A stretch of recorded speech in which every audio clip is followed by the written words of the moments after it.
ಬನ್ನಿ ಫ್ರೆಂಡ್ಸ್, ಇವತ್ತು ತಲೆ ಮೇಲೆ ತಲೆ ಬಿದ್ದರು, ಸುನಾಮಿ ಬಂದರು, ಪ್ರಳಯ ಆದರೂ, ಲೋಕಾಂತ್ಯ ಆದರೂ, ಸೂರ್ಯ ಪಶ್ಚಿಮದಲ್ಲಿ ಹುಟ್ಟಿದ್ರು, ನಮ್ಮ ಡಾರ್ಲಿಂಗ್ಗೆ ವಾಶ್ ಮಾಡಿಸೋದು ಮಾತ್ರ ಪಕ್ಕ. ಯಾವುದೇ ಕಾರಣಕ್ಕೂ ಕ್ಯಾನ್ಸಲ್ ಆಗಲ್ಲ, ಆಗಕ್ಕೆ ಬಿಡಲ್ಲ. ಡೌರಾಜ ಚಿಪ್ಪು ಚಿಪ್ಪು ತೆಂಗಿನಕಾಯಿ ಚಿಪ್ಪು, ನಿನ್ನ ನಂಬೋಕ್ಕಾಗಲ್ಲ ಗುರು. ಫಸ್ಟ್ ವಾಶ್ ಮಾಡಿಸು, ಆಮೇಲೆ ಥ್ಯಾಂಕ್ಸ್ ಹೇಳ್ತೀನಿ. ಚಿನ್ನ, ಫಸ್ಟು ತಂಗಿನ ಡ್ರಾಪ್ ಮಾಡ್ಬಿಡೋಣ, ಆಮೇಲೆ ವಾಷಿಂಗ್ ಹೋಗೋಣ, ಓಕೆನಾ? ಬಸ್ಸು ಟೈಮ್ ನೋಡ್ಕೋ ಬಸ್ಸು, ಕೆಲ್ಸಕ್ಕೆ ಹೊತ್ತಾಗುತ್ತೆ. ಫಸ್ಟ್ ವಾಶು ಆಮೇಲೆ ಬೇರೆಲ್ಲ. ಡೋಂಟ್ ವರಿ ಚಿನ್ನ, ಇನ್ನೂ ಬೇಜಾನ್ ಟೈಮ್ ಇದೆ.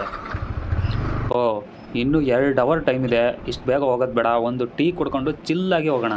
ನನ್ನ ಮಾತು ಕೇಳು ಗುರು, ಈ ಓವರ್ ಕಾನ್ಫಿಡೆನ್ಸ್ ಇಂದಾನೆ ನಿನ್ನ ಲೈಫ್ ಹಾಳಾಗ್ತಿದೆ. टाइम लगेगा क्या? मतलब कितना टाइम?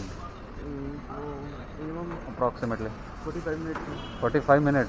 काम को भी लेट हो रहा मेरे को, सो ಒಂಚೂರು ಬೇಗ ಅಲ್ಲ. ಏನಾಯ್ತು ಬಸ್ಸು? ಟೈಮ್ ಪ್ಲೆಂಟಿ ಅಂತಿದ್ದೆ, ಇವಾಗ? ಡೋಂಟ್ ವರಿ ಚಿನ್ನ, ಮನೇಲಿ ಇದ್ದೇ ಇದೆ ಬಕೆಟು. ಬಟ್ ಇವತ್ತಾಗಲ್ಲ, ನಾಳೆ ಬೆಳಗ್ಗೆ ಬೇಗ ಎದ್ದು ನನ್ನ ಕೈಯಾರೆ ಪ್ರೀತಿಯಿಂದ ಶಾಂಪೂ ಹಾಕಿ ಮಸಾಜ್ ಮಾಡಿ ರಾಯಲ್ ಬಾತ್ ಮಾಡಿಸ್ತೀನಿ.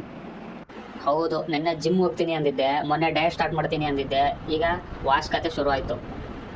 ಏಯ್ ಊಟ ಕೊಡ್ಸೋ, ಹೊಟ್ಟೆ ಹಸ್ಕೊಂಡು ಸಾಯ್ತಾ ಇದ್ದೀನಿ. ಕಾಮ್ ಡೌನ್ ಚಿನ್ನ, ಮುಂದೆ 5 ಸ್ಟಾರ್ ಪೆಟ್ರೋಲ್ ಬಂಕ್ ಇದೆ, ಡೋಂಟ್ ವರಿ. ಫುಲ್ ಟ್ಯಾಂಕ್ ಮಾಡಿಸ್ತೀಯ ತಾನೆ? ಚಿನ್ನ, ಸ್ಯಾಲ್ರಿ ಡೇಟ್ ಇನ್ನೂ ಮುಂದೆ ಇದೆ, ಬಡವ ಚಿನ್ನ, ಸ್ವಲ್ಪ ಅಡ್ಜಸ್ಟ್ ಮಾಡ್ಕೋ. ಓಹೋ, ಬಡವ ಅಂತೆ, ಆಸ್ಕರ್ ಅವಾರ್ಡ್ ಕೊಡಬೇಕು ನಿನ್ನ ಪರ್ಫಾರ್ಮೆನ್ಸ್ಗೆ. ನಿಲ್ಸೋ ಗಾಡಿ ನಿಲ್ಸೋ, ಫುಲ್ ಟ್ಯಾಂಕ್ ಮಾಡಿಸೋ. ಕುರ್ಪಾಕದ ಡಾಕ್ಟರ್ ಸ್ಟಿಚ್ ಹಾಕಕ್ ಜಾಗ ಇರಬಾರ್ದು, ಗೊತ್ತಾಯ್ತೇನೋ ನಿನ್ನ.